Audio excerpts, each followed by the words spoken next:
Monsieur le Président, Mesdames, Messieurs, c'est avec grand plaisir que je participe à l'ouverture de cette journée, qui est la 3e journée du réseau Social Sciences for Dementia, qui est donc organisée à l'initiative de la Fondation Médéric Alzheimer et sous l'impulsion de son président, Monsieur Anglès-Doriac. Nul besoin d'insister sur le fait que la maladie d'Alzheimer est maintenant reconnue comme un des plus grands défis à la fois médicaux et sociétaux que l'humanité doit relever dans les 50 prochaines années. Et cela fait maintenant 8 ans que je me suis engagé personnellement dans la lutte contre cette maladie à travers la présidence de la Fondation Plan Alzheimer, dont le directeur général, Philippe Amouyel, va être un acteur important de cette journée.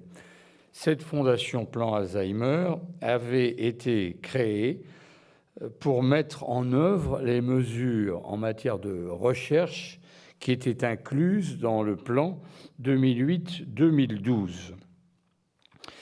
Et en parallèle avec cette action de l'État, notre fondation a pu constituer un capital qui nous permet aujourd'hui, en utilisant les revenus de ce capital, d'animer et de soutenir activement la recherche sous tous ses aspects, fondamentaux bien sûr, mais aussi cliniques et les aspects qui relèvent des sciences humaines et sociales. Domaine cher à la Fondation Médéric Alzheimer.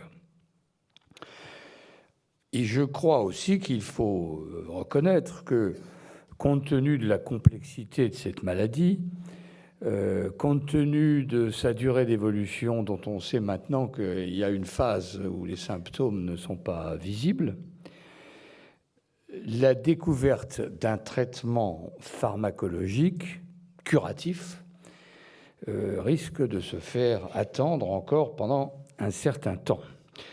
Aussi est-il essentiel qu'en attendant, nous nous occupions avec la plus grande attention de nos proches qui sont atteints de cette maladie.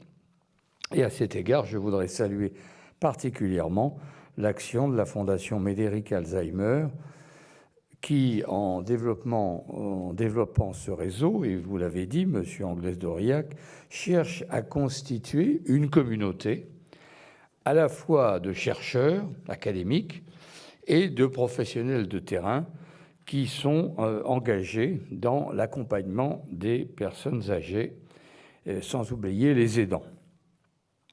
Et en rapprochant ces différentes sortes de personnes, qui parfois d'ailleurs ont elles-mêmes chacune plusieurs de ces rôles, il s'agit d'inciter à mener des recherches aussi bien fondamentales qu'appliquées pour améliorer les conditions de vie. Et je passe maintenant à une deuxième casquette. Il se trouve que ceci rejoint plusieurs des axes d'intervention de la Fondation de France que je représente ici et qui appuie, comme vous l'avez dit, Monsieur Anglès-Doriac, l'organisation de cette journée. Et je rappelle au passage que la Fondation de France, c'est une fondation privée qui redistribue les fonds qui lui sont légués ou donnés et qui agit par elle-même ou par ses 800 fondations individuelles abritées. Au total, tout ce réseau redistribue 150 millions d'euros par an. Et ceci se fait dans des domaines aussi bien sociaux que culturels, éducatifs et la recherche.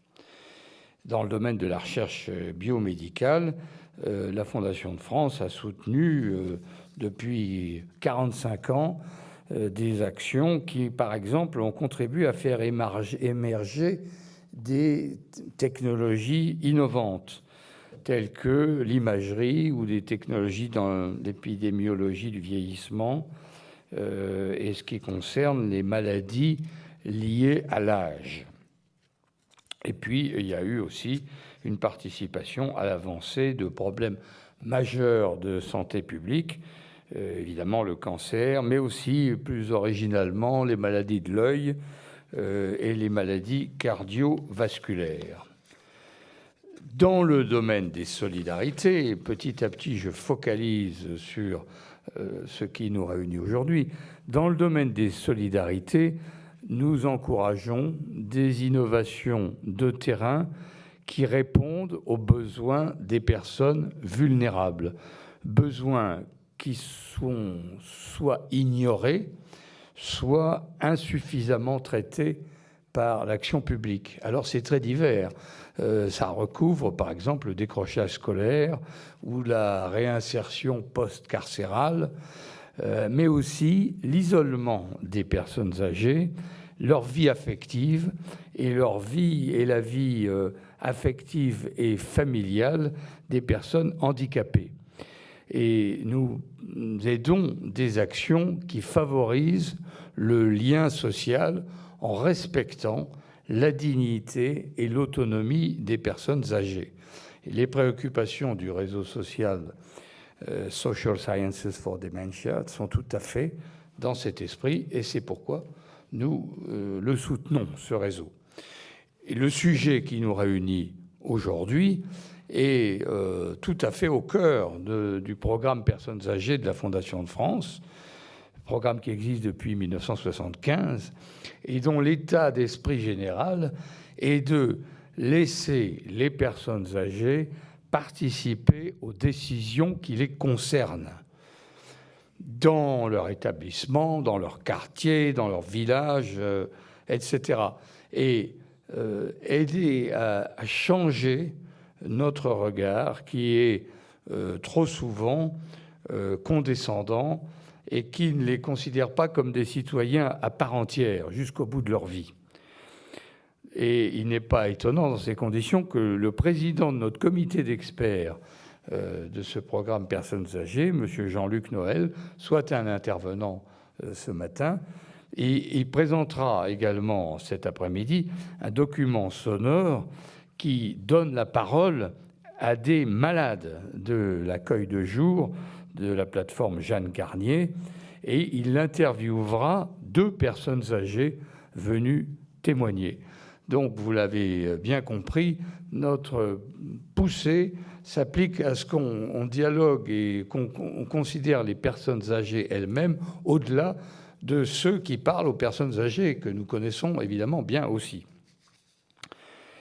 Donc, le programme de cette 3e édition de ce réseau, Social Sciences for Dementia, s'annonce passionnant. Nous allons avoir 2 conférences introductives qui font un état des lieux des avancées scientifiques avec le professeur Amouyel et de sa prise en charge avec le professeur Andrieux.